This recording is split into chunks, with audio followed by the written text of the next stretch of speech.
Hello everybody, welcome to another video, and today I wanted to talk to you about something that I have fallen in love with extremely, and that is Hearthstone. Now, for those of you who are in the Hearthstone beta, you know it's freaking amazing, and for those of you who are not in the beta yet, you don't know how freaking amazing it really is. So, I got another Hearthstone video that I'll be coming out in a couple days, probably within 24 hours of making this video, but I wanted to talk to you about some of the changes that are going to be happening to some cards in the next patch, and it's kind of a big deal, some of them, and I wanted to just go over a few of them with you, and hear what you guys think about it, and I'll let you a little bit, let you know what I think. I'm not the best at the game at all. I'm still learning. I'm not that great at card games, but I love them. So let's get into it. They mentioned 3 cards at BlizzCon that are going to be changed, and there are 3 more cards that are going to be changed pretty soon in the next patch. The first is the Shattered Sun Cleric. Now, the Shattered Sun Cleric is notoriously an awesome card. It's almost a no-brainer in most situations because of its low mana cost and the fact that it gives 1/1 to a friendly minion.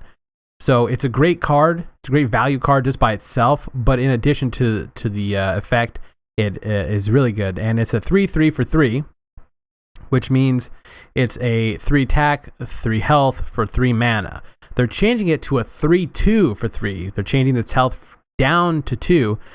And I feel like it's okay. I don't think that's too bad. I do think when I see a Shadow Sun Cleric, a lot of times it does give me problems because it's usually played in the early game, and sometimes I have difficulties dealing with them, and I'd rather not deal with a 3 health card with a 3/3 card that early. So I can understand why. Now take everything I say from a noob perspective. I'm telling you this as someone who just loves the game and who has his newbie opinions on things. So for those of you who are new to the game, you may be able to learn from me as I learn as well. The next card that they're changing is an Argent Commander. This is almost always a no-brainer pick card too, because of the fact that it's a good value. It's a 4/3 for 6, and it's got Charge and Divine Shield, which essentially gives it the way I look at a Divine Shield is almost like a free attack. You attack, and for those of you who don't know, you attack and you take no damage. They're changing it from a 4/3 to a 4/2, which is still good, I guess, because it is 6 for 6. So in total it's all 6. They said these cards are quite good for their cost, both the Shattered Sun Cleric and Argent Commander. The cards are quite good for their cost, and they currently feel to be slightly above the curve in power compared to cards of a similar cost and type. And players end up choosing these cards for the deck much more often than other cards at the same mana cost. And they basically want to increase the variety of cards being played at 3 and 6 mana. And I know that's definitely for sure with the Shattered Sun Cleric, almost always seeing it go down on 3. The next one they're changing is Flame Imp. Flame Imp is a Warlock card, and its Battlecry deals 2 damage to your own hero. It's a 3/2 for 1. So essentially, as the card stands now, you're essentially trading 2 damage to yourself for 3 damage to the opponent next turn, especially when you play it on, if you could play it on turn 1.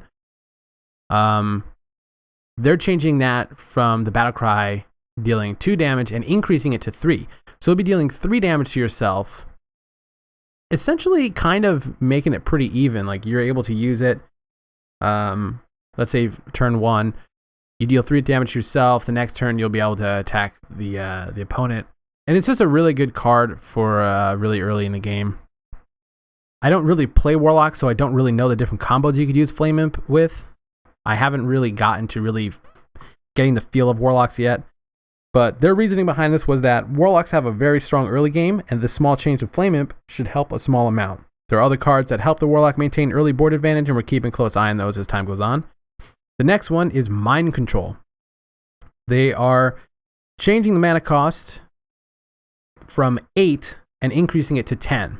And their reasoning behind that was Mind Control has some pretty accurate flavor text, perhaps a little too accurate. Raising the mana cost will allow players to have a couple more turns to play with their big minions. And I will say this, I was really getting into Priest, and one of the things that kind of irritated me was the fact that Mind Control being a late game card, I kind of felt like not a waste, but I don't know, it just felt weird to play it. I think at 10, it'll feel a little bit better and it will give me more of a chance, because at 8 mana, on turn 8, I'm looking to play,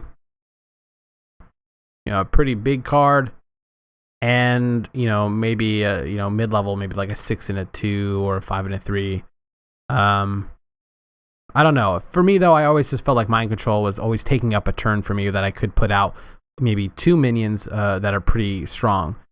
So 10, I feel like is pretty good, because essentially, usually what happens with Mind Control at 8, when you have it at turn 8, you use it on turn 8, and then that's it. Then, you got the other opponent's thing. So anyway, Starving Buzzard. They're also changing Starving Buzzard. It was a 2/2 for 2, a hunter card, that whenever you summon a beast, you draw a card. I liked it playing as a hunter, especially when, it would just help, with your card draws, really. They said that they're changing it from a 2/2 to a 2/1. That's kind of a bummer, because they say at some ranks, Hunter was stronger against Druids, Mages, and Rogues. And they said that changing the Starving Buzzard will help even the playing field against those classes. I mean, I guess, but now it could just get picked off by a Fireball, with Mages. So it could be picked off with their hero power. So I don't know. It looks like Starving Buzzard is probably, usually, at least for me, I've only used Starving Buzzard as a combo. I only put Starving Buzzard out when I can draw a card. I'd never throw it down on 2, usually never on 3. I usually put it out at 4 or 6, depending on, what's in my hand, because I try to get as much value out of the card as possible. And the biggest change is Unleash the Hounds, which is also a hunter card. Unleash the Hounds originally would give all of your beasts +1 attack and give them charge. You may be familiar with a Hunter Rush deck, 1 turn win. Basically, what would happen is you put out a bunch of cards, you use Unleash the Hounds, it gives them +1 attack, and it will allow them all to attack at one time. They're completely reworked the card, and instead of it costing 1 mana, it costs 4 mana now, and it gives, for each enemy minion, summon a 1/1 Hound with charge. So you no longer get an increase in attack for all your beasts. It's a totally different card now. They said the old Unleash the Hounds was allowing for hunters to win in a single turn, starting with no minions on the board. The new version adds some fun, new card combos to hunters, and helps with their ability to AoE. Part of me, I don't know how I feel about this. It's totally going to, change. I never really liked the whole 1-turn kill thing with the hunters. I never was able to do it. I know I've used Unleash the Hounds sometimes in different situations where I knew I kind of needed, to sometimes pick off a really strong minion, or to just go in for the kill when I know I could. So I think it'll be fine. It'll just, it'll stop, as a kind of a stupid deck from existing, really. And I'm fine with it, but I think that's the biggest one. I think you might see some people be really upset about that change. But this is kind of a longer video. I hope you guys enjoyed it. Let me know if you like it and you'd like to see more of these. I will be posting more Hearthstone stuff because that's all I've been playing lately. Thank you very much for watching, everybody, and I'll see you guys next time. Peace.